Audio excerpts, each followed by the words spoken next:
Bonjour et bienvenue dans cette conversation entre zèbres indépendants. Je suis Marjorie Véron, spécialiste de la transformation personnelle et professionnelle des zèbres et hauts potentiels, multipotentiels. Je les aide à développer un projet qui leur tient à cœur. Aujourd'hui, j'ai le grand plaisir de recevoir Alban Bourdi pour cet échange d'expériences entre zèbres indépendants. Alban, un très très grand merci déjà d'avoir accepté cette invitation. À toi. Est-ce que tu peux te présenter, s'il te plaît? Oui, alors voilà, donc moi je m'appelle Alban Bourdi. J'ai créé l'association sur Douessence il y a 3 ans. Enfin, c'est par rapport à un long parcours, on va dire, de zèbre qu'on détaillera peut-être un petit peu, enfin après, au fur et à mesure de l'entretien. J'ai un petit peu mal à l'aise avec la question toujours de me présenter comme ça de but en blanc parce qu'il y a plein de choses qui arrivent en même temps. C'est le cerveau là qui donc il y a plein d'informations et on ne sait pas laquelle sélectionner et du coup on dit rien quoi. C'est ce qui me faisait paraître très très bizarre quand j'étais jeune comme ça parce qu'il y a des millions de choses dans la tête mais ce qu'on voyait c'est quelqu'un qui savait pas quoi dire. Donc là je me retrouve un petit peu pareil en fait, on ne peut pas savoir exactement quoi sélectionner pour dire plein de choses en même temps que j'aimerais dire. Enfin, donc voilà, moi, pour se présenter, oui. Donc, je suis écrivain, hein, majoritairement, enfin, d'activité professionnelle principale. Et voilà. Ok, merci. Si je me souviens bien, toi, ta douance a été détectée très jeune, vers l'âge de 5 Oui, ans. j'avais pas encore 6 ans. Alors, normalement, on fait passer les tests WISC qu'à partir de 6 ans. Mais là, j'allais avoir 6 ans, c'était ma rentrée au CP. Donc, j'allais avoir 6 ans dans une semaine ou deux. Et c'est à ce moment-là, dans le cadre scolaire, le CMPP, qu'on m'a orienté vers un test de QI pour la raison que j'avais appris à écrire et à lire tout seul. Et en plus, ils l'ont découvert là en rentrant au primaire, mais en fait, c'était à l'âge de 4 ans enfin, depuis l'âge de 4 ans, en tout cas, la lecture. L'écriture, peut-être un petit peu après. J'ai pas de souvenir précis du moment où je me suis retrouvé à écrire. Lire, par contre, oui, parce que c'était spectaculaire. Mes parents pensaient que j'avais mémorisé à un endroit qui avait un panneau où ils l'avaient lu et donc je savais qu'il y avait ça. Alors après, ils m'ont fait tester toutes sortes de panneaux pour voir si vraiment je savais lire ou si j'avais repéré des panneaux comme ça dans la ville qu'est-ce qui était écrit sur les panneaux parce qu'ils l'auraient dit. Donc c'était vraiment ça, j'ai bien le souvenir exact. Par contre, au moment où j'ai su écrire, je ne sais pas comment ça s'est manifesté, mais donc la lecture, c'était donc à 4 ans, et donc quand je suis rentré au CP, je savais déjà lire et écrire, et le corps enseignant voyait vraiment un gros problème là-dedans. Hein. Enfin, ils convoquaient mes parents, ils ne pouvaient pas croire ça, et ça avait l'air de poser vraiment un gros problème, de remettre en question beaucoup de choses, parce qu'ils disaient c'est pas possible, si on ne lui a pas appris, il ne peut pas savoir. Et finalement, quand ils m'ont orienté au CMPP, la psychologue du CMPP a dit ah mais il y a peut-être l'explication, on va lui faire passer un test de QI. Et puis suite à ce test de QI, donc que j'ai trouvé incroyablement simple, j'ai pensé qu'on se moquait de moi parce qu'on me présentait comme un truc très important, très sérieux, voilà, qui était difficile et tout. Et puis c'était tellement évident que je me suis dit j'ai dû tomber dans tous les panneaux parce que je suis allé au truc le plus évident, mais en fait la question devait être subtile et il y a des trucs que j'ai pas compris et j'ai dû tout répondre faux. Et là, en fait, sans explication, mais je me suis dit, bah, on a trouvé l'explication, voilà, il est surdoué. Le mot a été lâché. Et après, ce mot-là, il m'a été collé sur le front vraiment pendant toute mon enfance. J'étais le surdoué parce qu'il n'y en avait pas d'autres dans l'établissement et dans les autres où je suis allé après. Il n'y en avait pas d'autres dans le quartier. Donc, j'étais vraiment devenu le surdoué. Mais c'était, voilà, pour eux, ça expliquait le fait que j'ai appris enfin, que je savais lire et écrire sans avoir appris. Et c'est tout. Et puis après, bon, il disait, il n'y en a qu'un comme ça, donc on ne va pas faire d'efforts pour aménager ou pour adapter quoi que ce soit avec lui. Il faudrait qu'il trouve des structures spécialisées. Puis donc la seule qu'on me proposait, c'était le lycée Michelet à Nice, qu'on appelait la fabrique des petits génies, on l'appelle sans doute encore comme ça.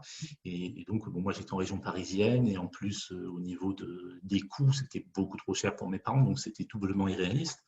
Mais c'était la seule solution qu'on me proposait. Et donc, après, j'ai fait l'école par correspondance. C'était pas le CNED à l'époque, c'était l'école par correspondance, le PC. Enfin, d'abord, on m'a fait sauter une classe, mais j'en ai fait que quelques semaines. Et après, on m'a fait passer au cours par correspondance. Et clairement, l'établissement ne voulait pas de moi. Quoi. Il disait, on n'en a qu'un comme ça, donc on ne va pas faire quelque chose de spécial pour lui. Puis là, vraiment, au CE1, je dirais, il m'a fait sauter de classe. Au CE1, je m'ennuyais toujours autant. Je savais toujours autant tout ce qu'on faisait. Donc, le problème était quasiment le même que le CP. Quoi. Ok. le problème d'ennui et du fait de déjà savoir ce qu'on apprenait, enfin, sur quoi on Mm. faisait les cours. L'ennui des surdoués à l'école ou potentiels des zèbres, un fameux sujet. Et du coup, tu as traversé une grande partie de ton enfance, de ton adolescence, et même, si je me souviens bien, de ta vie de jeune adulte, en te croyant profondément anormal et seul ou quasi dans ta catégorie. Oui, alors d'abord, il y a parce que je distingue vraiment deux choses, parce qu'il y avait une chose que je ne connaissais pas du tout, enfin quelque chose qui me paraissait vraiment, où j'avais pas de mots dessus, donc qui était peut-être plus problématique, mais un peu plus profonde. Mais déjà, si on prend vraiment pour le terme surdoué, donc je suis arrivé, j'étais le seul surdoué donc dans le collège, j'étais le seul surdoué dans le quartier, c'était une cité HLM, donc tout ça, donc j'étais authentifié le surdoué. Puis même quand je suis rentré au collège un peu plus tard, dans différents collèges, dans différentes régions, bah, on me demandait pourquoi, parce que comme je suis né en fin d'année, à la mi-octobre, bah, ça me faisait quasiment 2 ans d'avance. Je suis arrivé à 9 ans en sixième, l'année du bac, j'avais 15 ans. Donc on me disait toujours, mais pourquoi tu es si jeune, pourquoi tu es là? Et puis, du coup, je ne sais pas, même si je ne disais pas le mot, je pense qu'on disait surdoué, même peut-être sans référence au test. Mais bon, voilà, comme j'étais très intelligent, c'est toujours le surdoué. Donc je ne sais pas si les gens savaient vraiment derrière toujours qu'il y avait un test, tout ça, que ça correspondait à quelque chose, ou si c'était juste, voilà, c'est une tête, donc il est surdoué. Donc, mais en tout cas, j'avais toujours ce mot surdoué qui me correspondait et j'ai connu absolument personne, je rencontrais absolument personne dans ma vie jusqu'à l'année de mes 30 ans qui me disent qu'il l'était lui aussi. Donc, c'est sûr que rien que sur ce mot-là, je me sentais très seul et seul à être comme ça parce que je n'en rencontrais pas. J'en voyais pas non plus à l'époque. En plus, jusque l'année de mes 30 ans, c'était en 2013. On commençait à en parler un peu. Je voyais qu'on en parlait plus. Mais enfin, quand j'étais jeune, on n'en parlait même pas du tout dans les médias et tout ça. Donc, je me sentais vraiment seul au monde comme ça. Et après, sur un fonctionnement où je me sentais vraiment seul à être comme ça et que j'avais vraiment l'impression que c'était anormal parce que c'était vraiment le regard qu'on me renvoyait, c'était le fait d'être très émotif, avoir une émotion très forte et il y a des fois des choses qui paraissent anodines aux gens qui me procuraient une émotion très forte. Et les autres personnes me disaient, mais c'est pas normal que tu réagisses comme ça. J'ai même des profs qui me disaient ça, ils me disaient, c'est pas normal. Donc, ça me faisait peur, ce qui grossissait l'émotion, le truc. C'est-à-dire, j'avais un truc comme ça, d'émotion qui déjà pouvait me paralyser dans certaines situations. Et le fait, après, quand je la sentais arriver d'en avoir peur, ça me faisait un truc comme ça, dans lequel je me perdais totalement et qui était du coup totalement paralysant, totalement bloquant. Et ouais, il a fallu, donc, de cette personne, la première personne que j'ai rencontrée l'année de mes 30 ans, qui m'a dit qu'elle était surdouée elle aussi. C'est d'ailleurs rigolo parce que c'est dans la seule période salariée que j'ai eue dans ma vie. Ça a duré juste 1 mois et demi, 2 mois, un job saisonnier d'été au Futuroscope, enfin, sur le site du Futuroscope, en centre d'appel téléphonique en fait. Et donc là, cette personne-là que je rencontre me parle de livres, effectivement, donc des livres qui s'écrivent sur le sujet, et me dit que l'hypersensibilité, l'émotivité, tout ça, c'est souvent lié au surdoué. Et dans ma tête, à ce moment-là, ça a complètement changé. Je me suis dit, ah bon, bah, c'est quelque chose avec lequel il faut faire avec, c'est pas monstrueux, il ne faut pas se battre contre, au contraire, il faut l'accueillir et en faire quelque chose. Et donc à ce moment-là, tout a absolument shifté. Je me suis dit, bah, c'est plus quelque chose que je vais subir, c'est quelque chose avec lequel je vais composer et qui a sans doute des bons côtés parce que ça me permet voilà, d'avoir une sensibilité peut-être plus forte à certaines choses et tout ça, en tout cas quelque chose qui peut être transmis et donc être plus quelque chose qui me bloque ou un poids, mais en faire plutôt un atout, enfin quelque chose qui permette, voilà. Puis après, l'association, quand je l'ai créée en 2017, bon, même si c'est parti d'une fulgurance comme ça, c'était vraiment ça aussi, l'idée de transmettre ça, transmettre ce que j'avais vécu, où je l'avais tellement vécu comme un poids, comme quelque chose de monstrueux, contre lequel il fallait se battre, d'incompréhensible et tout, et puis d'un seul coup, de l'avoir tourné en quelque chose de positif, et c'est cette inversion, on va dire, que je voulais transmettre aussi en me lançant comme ça dans cette association, et puis à faire des conférences sur mon parcours. Super, bah, ça crée quasiment une mission de vie, une histoire comme ça, d'avoir traversé tant de difficultés, de solitude aussi dans sa condition, et puis un jour rencontrer quelqu'un qui nous fait comprendre qu'on n'est pas si anormal qu'on le croyait, qu'on est normal dans nos différences, qu'être zèbre au potentiel, bah, c'est aussi tout ça, bien plus que juste un score de QI. C'est aussi un grand cœur, une grande sensibilité à soi, à l'environnement et bien d'autres choses encore qu'on découvre au fur et à mesure qu'on creuse et qu'on apprend à se connaître. Et merci pour ce partage sur ton parcours de zèbre. J'espère que ça aidera d'autres personnes à faire ce parcours-là aussi et accepter de transformer ce qui leur paraît lourd aussi à un moment en une véritable force. Pour moi, dans toute chose, il y a deux côtés de la pièce. Et ok, il y a un côté qui peut paraître submergent, mais ce côté-là, quand on apprend comment il fonctionne et comment en faire une véritable force, ça devient véritablement de l'or et de la lumière à la fois pour soi et puis et pour les gens qui nous entourent et qu'on peut aussi peut-être accompagner sur ce chemin. Qu'ils soient zèbres ou pas d'ailleurs, une fois qu'on sait gérer ses émotions, c'est facile du coup d'aider d'autres personnes à le faire. Alors, tu nous as dit que tu avais travaillé 1 mois et demi comme salarié. Ça veut donc dire que pour toi, l'indépendance, c'est une évidence? Oui, mais enfin, j'ai l'impression que c'était une évidence. Oui, il n'y a pas longtemps, j'ai eu l'impression que c'était la seule. C'est-à-dire quand j'ai lancé une entreprise en 2006, donc j'avais 23 ans, j'ai l'impression de ne pas trop avoir le choix. Bon, c'était bien, j'ai eu la possibilité de le faire et tout ça, mais j'ai l'impression un peu de pas trop faire le choix parce que en entretien d'embauche, notamment, c'était bon.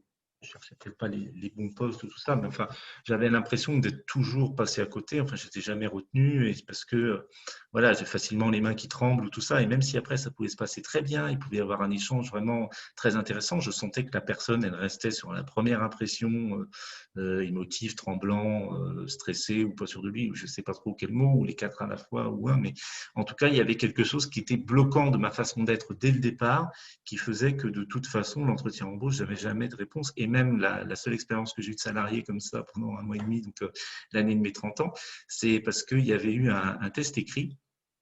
Et ils m'ont dit, l'oral, c'était pas concluant, mais comme j'avais été le premier à l'écrit, voilà, ils me prenaient quand même, quoi. Mais l'oral, ils me trouvaient aussi pas concluant. Donc à chaque fois que j'ai passé un entretien d'embauche à l'oral, à chaque fois, on en a déduit que voilà, que j'étais, je sais pas quoi, mais en tout cas que j'étais pas apte à travailler dans le cadre proposé. Belle revanche en tout cas, parce qu'aujourd'hui, l'expression, qu'elle soit écrite ou orale, c'est quand même une de tes activités principales. Oui, mais bon, après, c'est vrai que, oui, je pense que c'est vrai que le cadre, enfin, c'est-à-dire, je pense que l'histoire de l'indépendance, c'est une évidence pour moi, c'est que c'est vrai que j'ai beaucoup de mal à m'intégrer à un cadre. Je pense comme beaucoup de zèbres, je n'arrive pas vraiment à intégrer les principes de hiérarchie, les principes d'obéissance sans comprendre. C'est quelque chose qui n'est pas possible, même si on essaye, enfin, ça crée un mal-être ou je sais pas quoi, enfin, je sais pas comment on pourrait dire ça, mais enfin, on n'y arrive pas, quand même, avec la meilleure volonté du monde, on n'arrive pas à se plier à ces choses-là. En tout cas, moi, j'y arrive pas. Et donc, là-dessus, effectivement, c'est vraiment une évidence. C'est beaucoup plus facile quand le cadre on crée le cadre soi-même. Ou alors vraiment qu'on rencontre un cadre assez adapté, ou alors un cadre avec lequel on nous accueille en tant qu'un peu indépendant. Par exemple, si je vois en tant qu'écrivain, ou en tant que, là, si on est invité en tant qu'écrivain, on a un cadre qui est un cadre quand même, mais qui à la fois est souple et où on s'attend quand même à quelque chose de personnalisé. Mais c'est vrai que les cadres d'entreprise où on attend vraiment quelque chose de fonctionnel, c'est vrai que c'est quelque chose dans lequel j'ai jamais su me fondre. Et déjà, dans le milieu scolaire, déjà, c'était très difficile. Donc en ce sens-là, c'est vraiment une évidence, effectivement. Mais beaucoup l'histoire du cadre, c'est que j'aime bien. Mais ouais, c'est ne pas savoir, même des fois, enfin, ce qui me posait vraiment problème des fois dans le cadre d'entreprise, que j'ai expérimenté pourtant très peu, mais on retrouve aussi en scolaire, c'est de ne pas savoir aussi des fois euh, où était vraiment qu'est-ce qu'on pouvait faire ou qu'est-ce qu'on ne pouvait pas. Enfin, il y a quelque chose de l'ordre comme ça qui m'a jamais paru évident à comprendre. Enfin, et on cherche toujours à faire du mieux possible pour correspondre à quelque chose, mais on se pose tellement de questions qu'on y soit à côté. Quoi. Enfin, voilà, donc c'est sûr que dans les cadres que j'ai posés moi-même, que ce soit dans l'entreprise, dans mes livres ou dans l'association, ben, ça me convient très bien parce qu'en plus, c'est des cadres voilà, que je peux adapter en plus aux différentes personnes où je sais que je vais avoir. Parce que la difficulté d'exister dans un groupe, aussi. Ça, c'est quelque chose qui a toujours été flagrant. J'en parlais encore d'ailleurs hier avec une zèbre avec qui j'étais au téléphone. Et on me disait, c'est vrai que c'est toujours difficile de trouver un peu la place dans un groupe parce que je pense on est peut-être trop, on se pose trop de questions, on regarde tous chacun individu et du coup, on aimerait dire ça à un tel et ça à un autre et tout ça, donc on ne sait pas trop. Alors c'est paradoxal, après on va me dire, parce que venir quand je fais une conférence, ça ne me pose pas de problème, mais ça n'a rien à voir, la scène, les conférences, ça n'a pas à voir comme ça, que là les personnes, on les regarde toutes une par une et du coup on n'existe pas dans le groupe. Mais si c'est un cadre que j'ai créé, c'est-à-dire un événement que j'ai organisé ou tout ça, là dans ce cas-là, je suis à l'aise dans ce rôle où c'est moi qui veille comment on peut dire, l'atmosphère ou tout ça, au lieu, donc pour permettre aux gens finalement de trouver à leur place chacun. Dans ce cas-là, je n'ai plus enfin, c'est une façon de se déplacer sans doute le truc, donc on pose plus sa propre place, puisque sa place, c'est de permettre le cadre dans lequel on entrerait peut-être difficilement s'il était extérieur. Je ne sais pas, enfin, c'est ce que j'aime bien, donc c'est ça qui pouvoir mais des cadres différents toujours, parce que c'est vrai que si je regarde vraiment mon regard d'enfant, je trouvais vraiment que tout était très si ennuyeux, terne et très réglementé et tout ça, donc à la fois ne pas comprendre vraiment ça, et donc avoir du mal à l'intégrer et donc d'y être intégré, c'est assez logique. Oui. Effectivement, les cadres avec lesquels on grandit, souvent c'est des cadres avec beaucoup d'obligations et d'interdits, qui sont des cadres qui sont copiés-collés et censés être valables pour tout le monde. Or, chacun est différent et quand on est zèbre, on a certains besoins spécifiques aussi qui devraient être normalement pris en compte.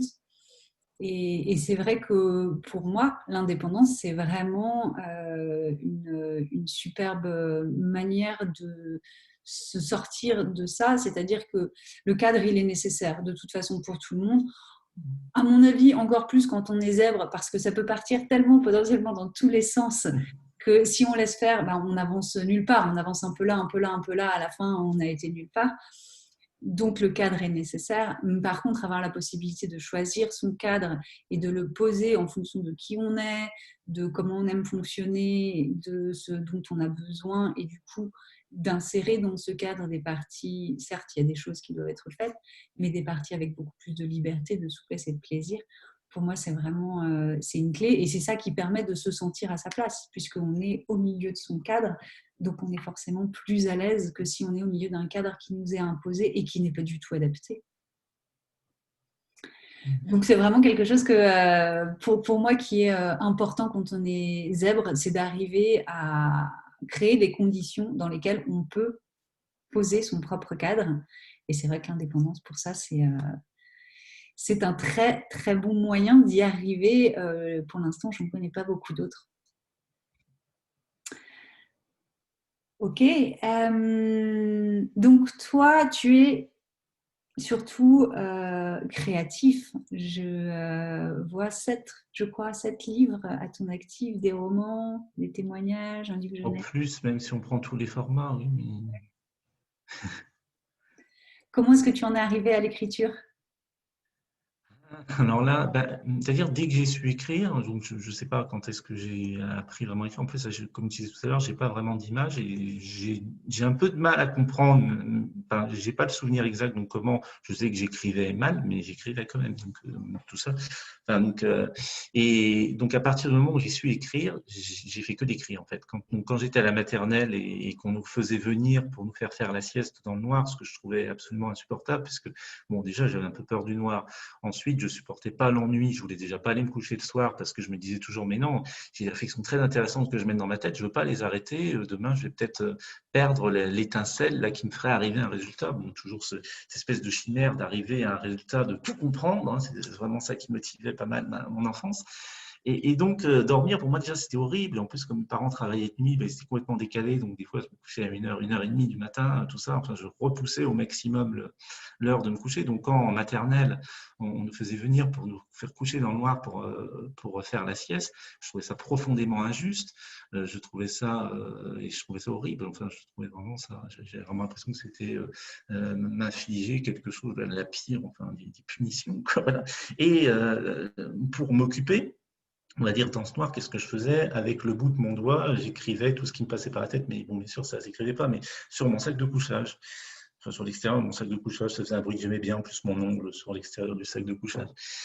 Et donc, à ce moment-là, je noircissais des cahiers de 388 pages très rapidement, donc je me suis mis à écrire tout le temps. Des fois, c'était rien que recopier des noms que j'aimais bien. Bon, après, oui, très vite, à 6 ans, je pense, j'ai voulu faire une encyclopédie, donc je compilais plein de choses comme ça pour faire un dictionnaire. Et donc voilà, donc j'écrivais toutes sortes de choses sur plein de choses.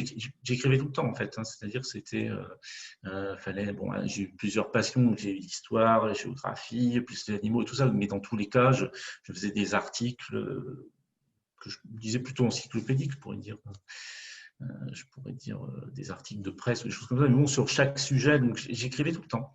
Et même après, quand je me suis intéressé, ma passion, ça a été la musique, bah, c'était encore écrire, à trouver des listes d'œuvres ou de chansons comme ça des gens et les lister pour bien avoir tout en tête, les années, tout ça. Enfin, c'était encore un truc c'était encore un support à écrire. En fait, toutes les passions que j'avais ou tout ce que je pouvais dire, c'était toujours écrire, écrire, écrire.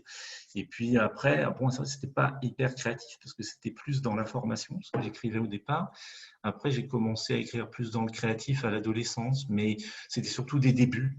J'avais beaucoup de mal à me canaliser, à m'intéresser à une histoire assez pour la développer sur des jours et des pages, parce qu'en général, une fois que je l'avais posé, que j'avais posé le début, le cadre de l'histoire, bah, ce qui m'intéressait, c'était une nouvelle idée, un nouveau départ, et pas forcément de revenir sur l'idée de la veille et de la creuser et de la développer.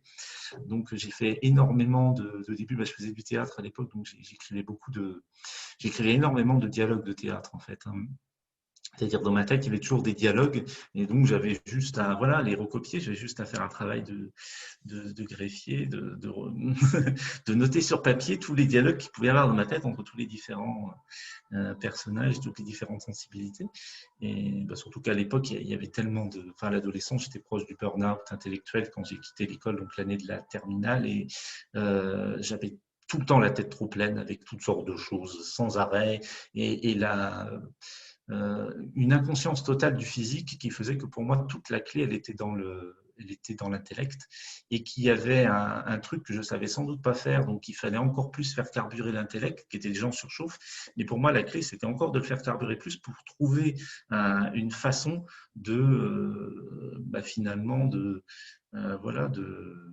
comme on pourrait dire, au mieux de faire obéir la matière, enfin comme si elle n'existait pas en tant que telle, mais qu'elle existait en tant que quelque chose qu'on décidait et qu'on maîtrisait par l'intellect.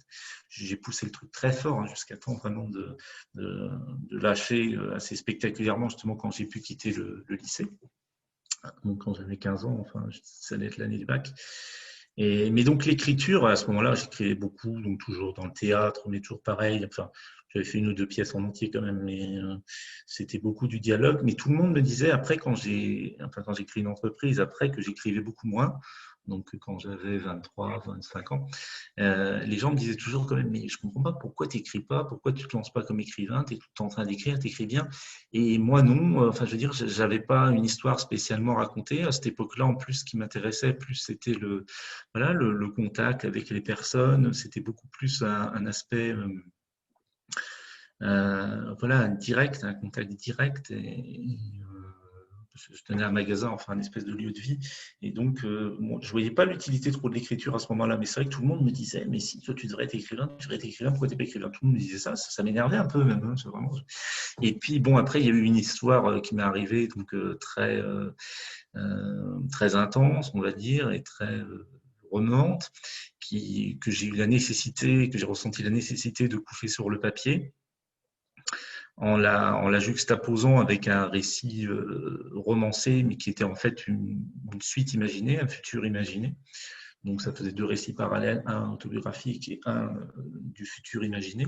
Donc, ça faisait un moitié roman, moitié, enfin, voilà, une autofiction, enfin, comme on veut, pour le mot, une biographie romancée. Mais voilà, donc après, ça m'est venu comme ça. Et puis, une fois que j'avais fait vraiment le, un livre, enfin un roman de plusieurs centaines de pages, que j'étais arrivé jusqu'au bout, ben c'est vrai qu'après, ça a été très facile de repartir et d'en refaire. C'est comme si j'avais, je sais pas, c'est comme si on avait trouvé un peu la recette. Et puis donc après, ben voilà, tout ce qui, enfin, c'était un peu une évidence d'en refaire, mais j'étais très remué, très secoué par l'expérience que je racontais dans le premier livre. Donc en plus, l'idée d'être tout seul dans mon coin et d'écrire, et tout ce vécu très intense que j'avais vécu ces dernières années, c'était idéal quoi, de se lancer dans l'écriture à ce moment-là, parce qu'il y avait vraiment un grand besoin d'intériorité, de se réapproprier des choses et puis de créer, de ne pas rester sur quelque chose de négatif et de ne pas ruminer, mais vraiment d'extérioriser, de créer, de communiquer. Donc voilà, et j'aurais pas pu à ce moment-là, émotionnellement, j'aurais pas pu le faire sur une scène, en conférence, et j'avais pas l'étincelle, le truc positif non plus spécialement à communiquer. J'avais plus toute l'émotion brute de ce que j'avais vécu. Donc là, c'était vraiment une phase où j'ai énormément écrit. Donc après, des livres qui ont des destinées complètement hétéroclites d'ailleurs, parce qu'il y a certains, enfin le premier a très bien marché, après il y en a d'autres voilà, qui sont pas, puis que en plus, bon, voilà, que je pense volontairement, sciemment, je les ai pas tellement voilà, enfin, je ne leur ai pas accordé vraiment de l'importance. C'était quelque chose que j'ai écrit à un moment et qui m'a accompagné. Enfin, voilà. Mais après, voilà, la machine écriture était lancée, donc j'ai pu écrire. Et puis, au moment après où j'ai lancé l'association Surdescence, donc 4 ans après le premier roman, ben, on m'a dit, mais c'est super ce que tu dis en conférence, mais tu es écrivain, il faudrait le faire en livre. Je me suis dit, ah bon, ben voilà, je vais faire l'autobiographie alors, mais c'est pas quelque chose que je vais faire de gaieté de cœur, parce qu'en plus, je voulais pas me replonger dans mon vécu d'adolescent, surtout.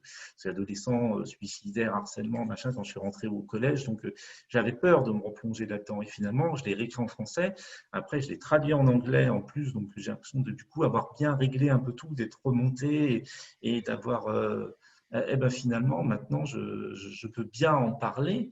Je l'ai pas, mais ça me. Enfin, j'ai l'impression d'avoir enlevé le poids, le fait de l'avoir revisité comme ça en y mettant des mots et l'avoir fait dans une langue en plus, puis après dans une autre langue, ça a bien fait tout remonter les choses et pour les assimiler, ne plus les subir, justement. C'est ça, pareil qu'au moment où, voilà, où la personne à l'année de mes 30 ans m'a parlé de ce qu'on disait sur les surdoués par rapport à la sensibilité et émotivité. C'est ça, c'est toujours le truc de ne plus subir. Et donc, tout ce vécu-là qui avait été douloureux, que je voulais un peu renier pendant plusieurs années, et ben, le fait de me replonger dedans et de le réécrire, ben, ça le libérait. Et je me suis dit, bah, ça permet après voilà, de l'offrir aux autres personnes pour qu'elles voient qu'on peut vivre ça et s'en libérer et passer à autre chose. Et voilà, en plus, on prendre un certain recul aussi maintenant, avec en conférence, maintenant quand j'en parle, en plus, c'est vrai qu'on me dit souvent, mais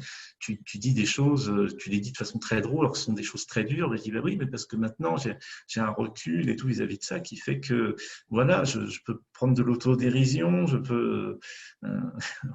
Mais ça se fait comme ça. C'est même si je l'ai pas voulu, je n'ai pas un moment où je me suis dit je vais faire. C'est quand je l'exprime comme ça. Maintenant, ça sort comme ça, quoi. Voilà. Et oui, tu as libéré, c'est vraiment ça, hein, tout ce qui était lourd et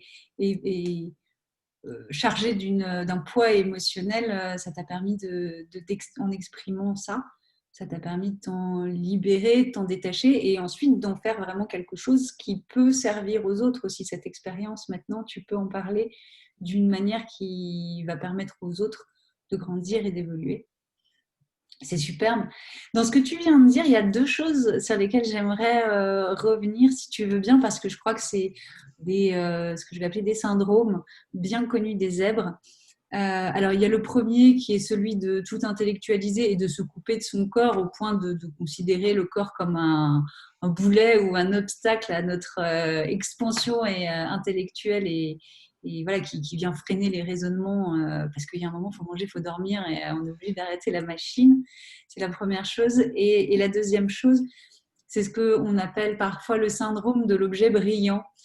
C'est-à-dire qu'en tant que zèbre au potentiel, on s'intéresse à quelque chose, on est à fond dedans, on a une espèce d'hyper-excitation intellectuelle. Et puis, il arrive un moment, on a atteint le point où on a trouvé ce qu'on était allé chercher, même si on ne savait pas ce qu'on était allé chercher. Et du coup, ce sujet-là ne nous intéresse plus vraiment. Il y a un nouvel objet qui commence à briller au loin et on se dit « Ah, mais si, non, c'est ça !» Et hop, on passe à celui-là. Et celui-là, on part à fond jusqu'à ce qu'il y ait un nouvel objet qui brille dans le coin et qu'on reparte encore corps et âme et cerveau dans cette nouvelle exploration. Qu'est-ce que tu peux partager, toi, avec les gens qui nous écoutent à ce sujet-là, de ton expérience et puis de tes trucs aussi, les solutions que tu peux avoir mis en place pour plus tomber dans ces travers un peu forts? Alors, le sujet de enfin, le premier, je reviens au premier, de l'hyper-intellectualisation. Même tu disais, le corps est un boulet, mais pour ça, il faut d'abord avoir conscience d'avoir un corps, déjà pour le voir comme un boulet. Moi, je pense que j'étais au-delà de ça. C'est que je pense que, bon, après, manger, pour moi, c'était le cerveau. D'ailleurs, je sentais, comme dans ce que je mangeais, je sentais physiquement, quoi. J'ai l'impression vraiment que ça nourrissait mon cerveau. Donc, j'ai l'impression d'être vraiment un cerveau colporté sur, je sais pas, un truc. Ça aurait été un truc en plastique immeuble, c'était pareil. Ça allait vraiment loin quand même, hein. Je suis vraiment allé loin dans l'adolescence avec ce déni, mais pas volontaire, mais voilà, ça n'existait pas pour moi. C'était vraiment, mais il n'y avait pas vraiment un rejet du style le corps c'est sale ou un truc comme ça, comme c'est possible qu'il y en ait qui y ait. Mais moi non, c'était pas ça. Juste, ça n'existait pas dans ma façon de voir les choses. Oui, c'était quelque chose que je traînais avec moi. Et dont on s'occupait un minimum, mais bon, un minimum quand même. Mais mais en plus, j'avais tellement de stress. Parce qu'à l'adolescence, j'ai eu vraiment énormément de stress. Puis, je ne sais pas si tout peut vraiment s'appeler stress, des tensions. En tout cas, j'étais de tension. Parce qu'il y avait toujours ce truc de chercher intellectuellement une solution, on va dire, à tout ce que je trouvais pas normal ou injuste ou que je comprenais pas. Donc, il fallait sans arrêt que je dise, bon, allez, hein, vous me cherchez, vous me faites toutes les équations possibles là derrière, comme ça, pour me trouver la solution, me la faire apparaître. Et si vous ne la trouvez pas, il y en a une forcément, donc il faut que vous carburiez plus fort. Et donc, mon corps était vraiment que tension. Et donc, quand j'ai quitté l'école, le lycée, j'ai eu la chance de pouvoir me retrouver dans les Alpes à ce moment-là. Et jusque-là, j'avais toujours vécu en ville. Et à la montagne, comme ça, il y a tout qui s'est changé. J'ai eu l'impression comme si vraiment tout s'était arrêté, mais toute la folie, on va dire, la surchauffe mentale. Et là, c'était très spectaculaire au niveau physique parce que d'un seul coup, je me suis mis à grandir beaucoup. C'était l'année 16-17 ans. Et jusque-là, je faisais 1m70 à peu près. J'ai pris une vingtaine de centimètres comme ça en très peu de temps, en 3 mois. Et surtout, je dormais très peu, je dormais mal, je faisais tout le temps des cauchemars, je ne voulais pas aller dormir et tout ça. Et d'un seul coup, je me suis mis à dormir 10 heures ou 11 heures et à vraiment me reposer, à aimer dormir et à arriver à un endroit en plus où pareil, ne plus subir, c'est toujours la même chose. C'est que jusque-là, je voyais toujours mes cauchemars arriver. J'avais l'impression que j'étais pieds et mains liés, condamné à vivre des cauchemars toute la nuit et donc à stresser toute la nuit, à courir avec un danger, peu importe lequel, à mes trousses. Et d'un seul coup, comme ça, il y a un jour où je me suis dit non, je refuse ça.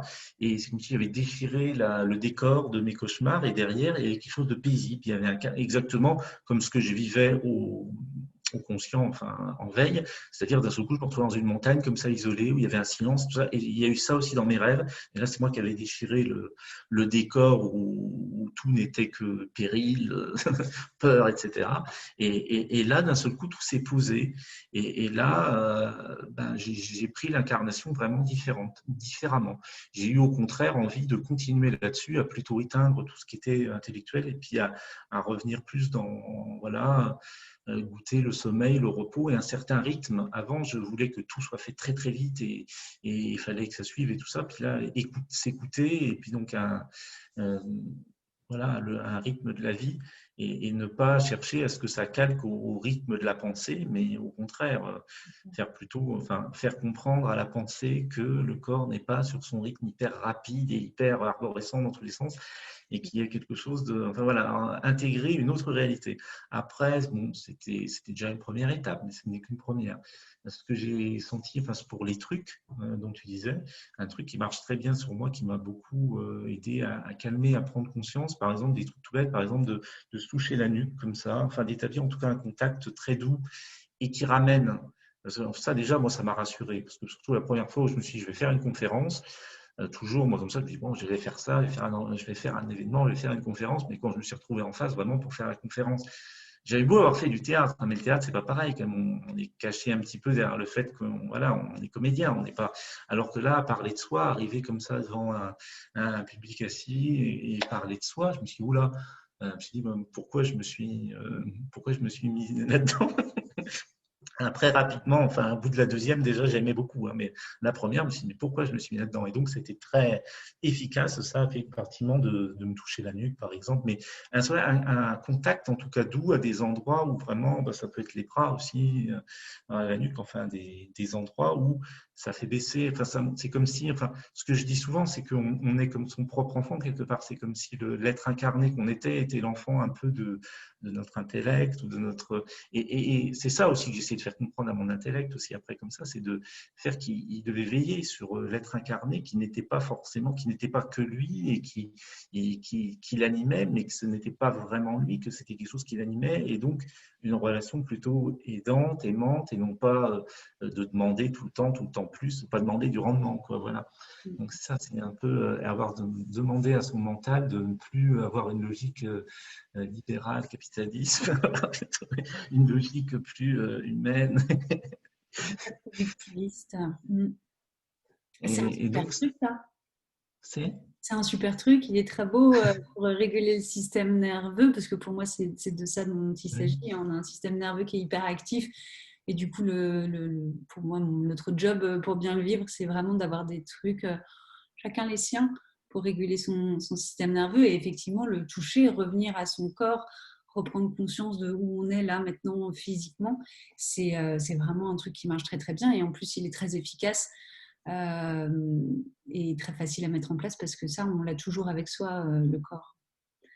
C'est accessible. Et ça, c'est vrai que ça a été très spectaculaire, le truc d'établir un contact doux comme ça avec sa main sur la nuque. Il y a des fois où vraiment des espèces de crises d'angoisse comme ça, rien que de faire ça, j'ai senti vraiment que ça, enfin, à l'époque où, c'est-à-dire jusqu'à l'année des 30 ans, là, mais encore un petit peu après, même si je les prenais, même si je ne m'affolais pas consciemment, mentalement là-dessus, je pouvais toujours lire ça. Et ça, remarqué, ça faisait chuter tout de suite. C'est comme si vraiment. Mais bon, après.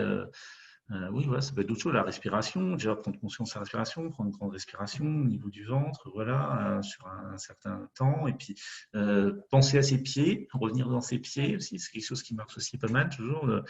Prendre contact avec ses pieds, parce que c'est vrai que les pieds, c'était loin de la tête, hein, surtout après quand j'ai grandi. J'étais comme ça très dans mon intellect, où là, les pieds, c'était. C'est un long chemin pour Mais le système nerveux, ça. Ouais, pour moi, c'est vraiment les étages, tu vois, c'est ça. C'est les pieds sur terre. Donc, on est bien loin de la tête, donc on a été obligé de redescendre. Le ventre, le bassin, la respiration, et puis l'espace de la nuque, en t'entendant parler, ça m'a fait penser, je me dis, c'est marrant qu'il ait choisi derrière la nuque, parce qu'en fait, à la base de la nuque, on a un espèce d'interrupteur du système nerveux qui est, tu vois, quand on dit, mais il est où le bouton off? Ben, en fait, il est là. Il est à la base de la nuque, la naissance entre la colonne vertébrale et l'occiput. C'est vraiment un endroit, si on relâche la tension ici, il y a tout le système nerveux et tout le corps qui va réagir dans un apaisement. C'est drôle, tu vois, ah qu'instinctif. oui, mais je comprends mieux alors pourquoi c'était si efficace, parce que des fois j'ai senti vraiment que c'est comme si ça faisait comme un interrupteur, hein, enfin, il y avait le côté rassurant, le côté doux, qui Oui. déjà apaise un certain côté, mais il y avait le côté effectivement où tout était comme un interrupteur, c'est-à-dire que tout ce qui était monté très fort, c'est calmé comme ça. Donc c'était. Ah, super, on a les mêmes trucs. On a des trucs en commun. Comme quoi, c'est qu'ils sont assez, je pense, assez universels et qui marchent, quoi. Et sur le syndrome de l'objet brillant, un petit truc à nous dire? Mais ça pourrait être quoi le problème lié à ça? Parce que enfin, quand tu parlais de trucs, par exemple, ça. Le problème lié à ça, c'est qu'on part dans une direction, parce que c'est ça qui nous intéresse. C'est un petit peu Oui. le problème que rencontre le multipotentiel, surtout. Le haut potentiel, pour moi, il va avoir un sujet de prédiction qui peut être très large, mais dans lequel il va rentrer à fond. Et le multipotentiel, il va s'intéresser. Moi, ça a été mon cas, tu vois, je suis partie à fond dans le yoga. Après, j'étais à fond dans la physiologie. Je voulais tout savoir sur le système nerveux. Après, je suis partie sur la programmation neurologique. neurolinguistique, l'hypnose, je voulais tout connaître sur l'inconscient. J'ai fait aussi beaucoup d'anatomie, je voulais tout connaître sur le corps. Donc ça partait un peu dans tous les sens. Et après, pour en faire une activité professionnelle, c'est pas évident non plus. Il arrive un moment où on a trop de tâches pour que les gens comprennent ce qu'on fait. Moi, mon job, c'est aussi d'aider les gens à trouver le fil conducteur parce qu'il y en a un. Mais je me rends compte que malgré ça, il y a toujours quelque chose de nouveau qui m'attire, que j'ai envie d'aller apprendre, d'aller creuser. Et ça, parfois, ça me demande de me canaliser un peu et de mettre des priorités. C'est-à-dire que, OK, j'ai décidé d'avancer sur ce projet-là. Et si je m'arrête maintenant au stade de mon idée, je commence juste à être conceptualisée et matérialisée. Si je m'arrête juste là, elle ne va rien devenir. Si je commence à partir directement dans l'idée suivante. Et le problème pour moi du syndrome de l'objet brillant, il est là, en fait.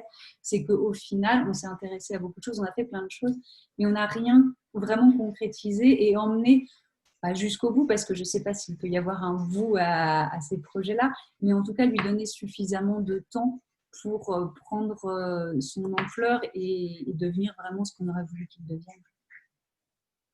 Oui, bah oui, moi j'ai bien expérimenté ça en plus jusqu'à encore il n'y a pas longtemps, jusqu'au premier vraiment livre édité. C'est vrai que c'était vraiment ça, c'est vrai que ça partait toujours dans beaucoup de sens et finalement il n'y avait pas de résultats spéciaux. Et même encore maintenant, c'est vrai que ce que tu disais comme ça, je me dis même encore maintenant, c'est vrai que le regard des autres est toujours un peu étrange. Enfin, surtout sur les domestiques de potentiel, ils sont souvent très étranges et très, ça va du tout à rien. Enfin, voilà, du plus sombre au plus clair. Mais ce que je remarquais là surtout,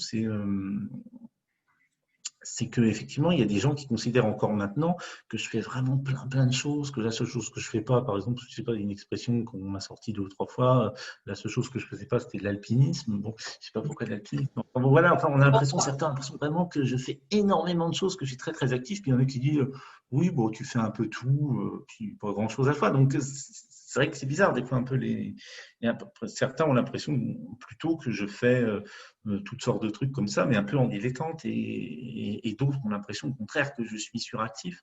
Alors, je ne sais pas lequel est le plus vrai, ça dépend des périodes, ça dépend mais c'est vrai que donc c'est l'image que ça peut rendre, c'est-à-dire que beaucoup de personnes disent on ne peut pas faire tout, enfin, c'est comme si on ne pouvait pas faire tout sérieusement à la fois, il faut se spécialiser, tout ça. C'est des considérations que j'ai pas toujours, que j'arrive pas toujours bien à intégrer ou comprendre, mais c'est vrai que des fois ça peut rendre ça.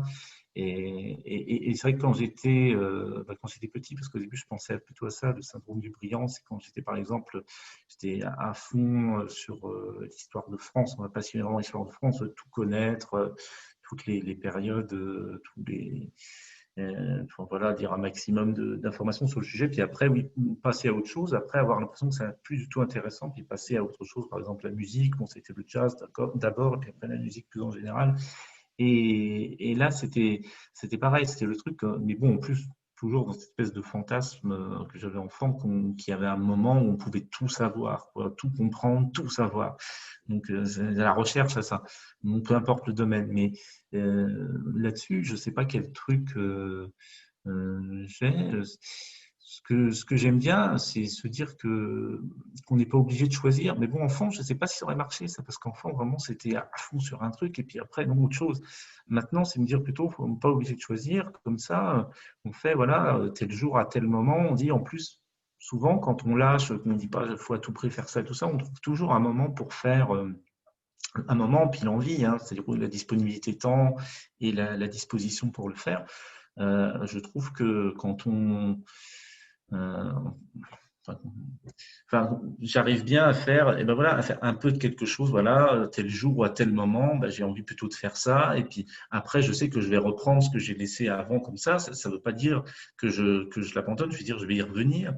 Bon, après, je ne sais pas à quel moment j'ai eu le déclic par rapport surtout à l'écriture, je pense, de trouver vraiment intéressant de revenir, enfin intéressant, je ne sais pas si c'est intéressant, mais parce que je pense qu'au départ, on a du mal à, c'est-à-dire quand on a commencé quelque chose comme ça à fond, on a senti vraiment tellement une émotion comme ça en soi, et après on l'a pour autre chose, donc on pense que ça a plus d'intérêt de revenir sur pourquoi on avait vraiment cet talent très fort, alors qu'en fait non, il y a plusieurs Mais comment dire, enfin, je veux dire, toutes les étapes sont belles, tout le chemin il est beau. Il ne faut pas croire que ça va être l'ennui. C'est l'ennui que si vraiment ça ne nous intéresse plus du tout, puis là, c'est pas la peine de continuer. Mais il faut laisser sa chance, je pense, à ce qu'on a initié les autres fois. Je veux dire, je vais faire un parallèle qui est peut-être un petit peu mauvais, c'est celui qui me vient. C'est comme une histoire d'amour. Le début, ça peut être très enthousiasmant, mais c'est pas pour après qu'autant ça peut pas être encore plus beau, mais d'une façon dont on n'a pas idée. Souvent, on imagine mal. On se dit c'était tellement beau au début, non, ça pourra jamais être mieux. Mais si, en fait, parce que si vraiment on accueille et qu'on regarde et enfin, laisser la chose pour laquelle on s'est enthousiasmé comme ça, laisser encore nous surprendre et nous apprendre et voir que toutes les autres étapes peuvent être aussi belles que la première, même si elles ne sont pas forcément avec cet enthousiasme très fort, très feu, mais il peut y avoir d'autres choses tout aussi intéressantes après et toutes les phases du développement, finalement, toutes les étapes du chemin peuvent être tout aussi belles et ont plein de choses à nous apprendre. Et vivre que des débuts, ben c'est très bien, mais c'est très bien, les débuts comme ça, tout flamboyants, très exaltants, mais il y a plein d'autres choses aussi merveilleuses qui attendent aussi les étapes d'après. Faut faire confiance, je pense. C'est ça, se faire confiance qu'on a qu'on peut vraiment faire quelque chose, qu'on peut mener à bien comme ça. Bon, un peu de patience aussi. Bon, après, c'est plus ou moins. Mais en tout cas, savoir que c'est pas de la patience pour rien. C'est pas un truc ennuyeux forcément tout ça. Ça peut paraître ça au tout début, mais quand on va vraiment se mettre dedans, on va se rendre compte que non, en fait, la patience, elle va être récompensée et que c'est pas l'ennui, c'est pas le quotidien, on va dire, ou le chemin, les étapes du chemin après. C'est pas c'est tout aussi, ça peut être tout aussi grisant que le début et c'est d'autres choses à découvrir. C'est beau différemment. Ouais, c'est un très beau point de vue. Il me plaît beaucoup sur ce fameux syndrome de l'objet brillant.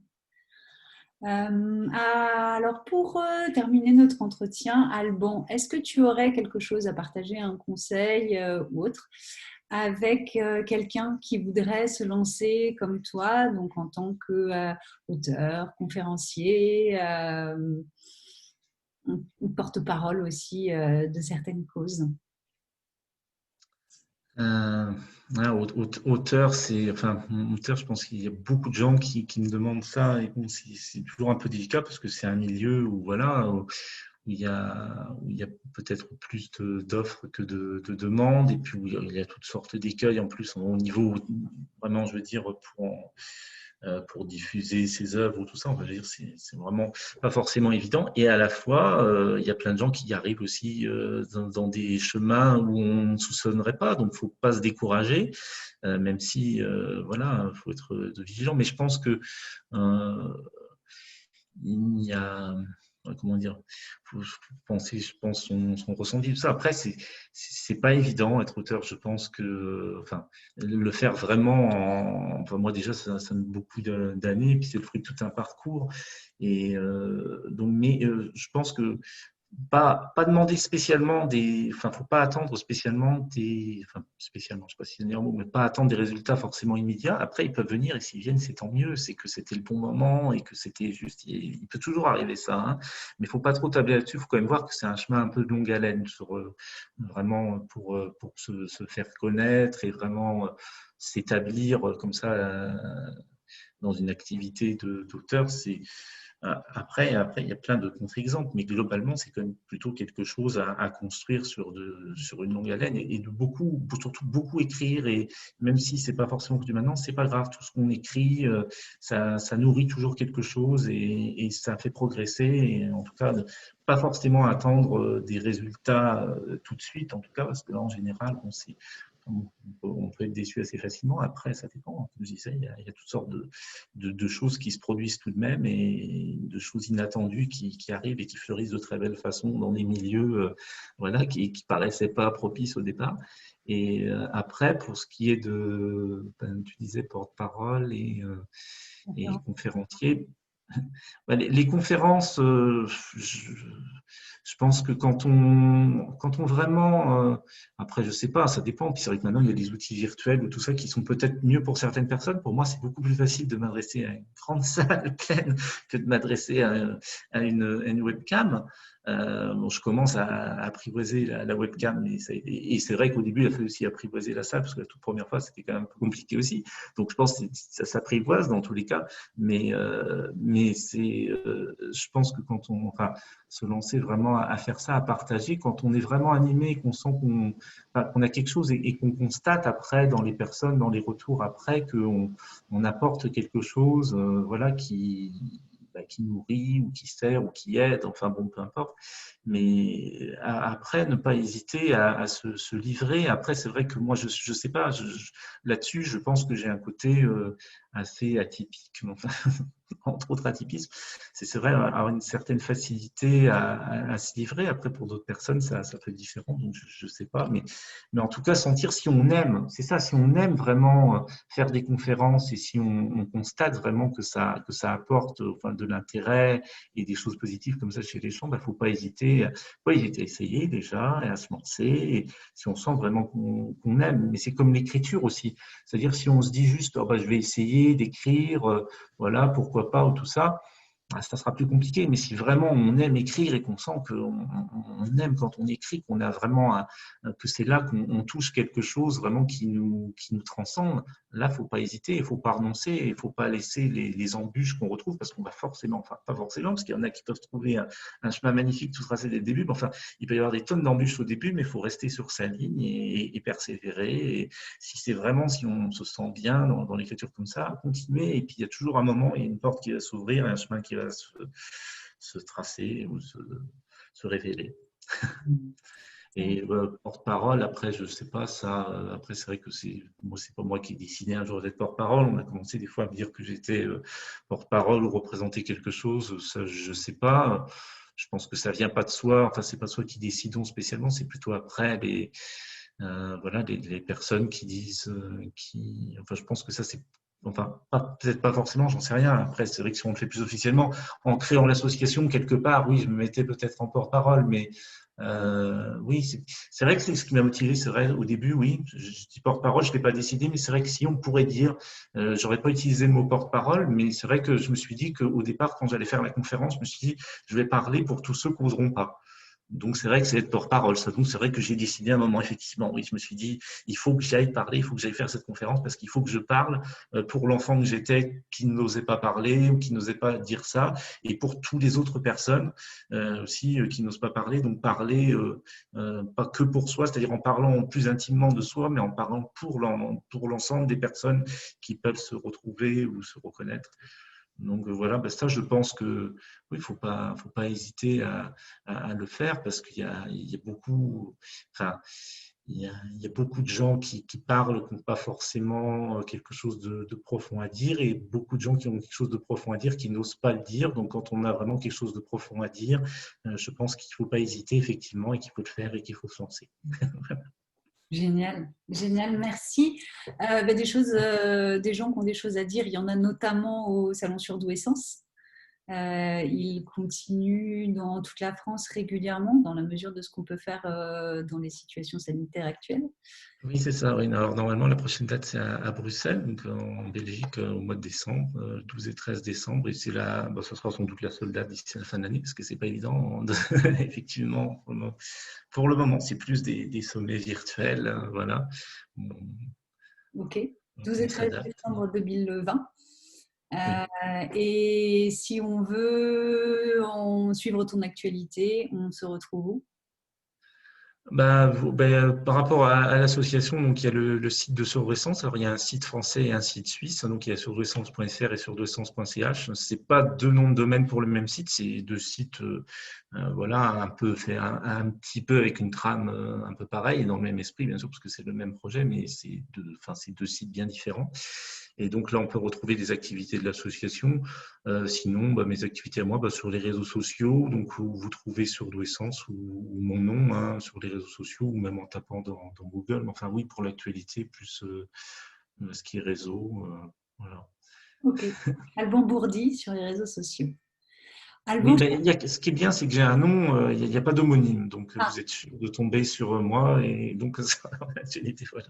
ok. Le seul Alban Bourdi sur les réseaux sociaux, alors c'est toi, c'est comme ça qu'on te retrouve. Merci beaucoup, Alban, pour Merci à cet toi, Marjorie. échange riche et à très bientôt. À bientôt.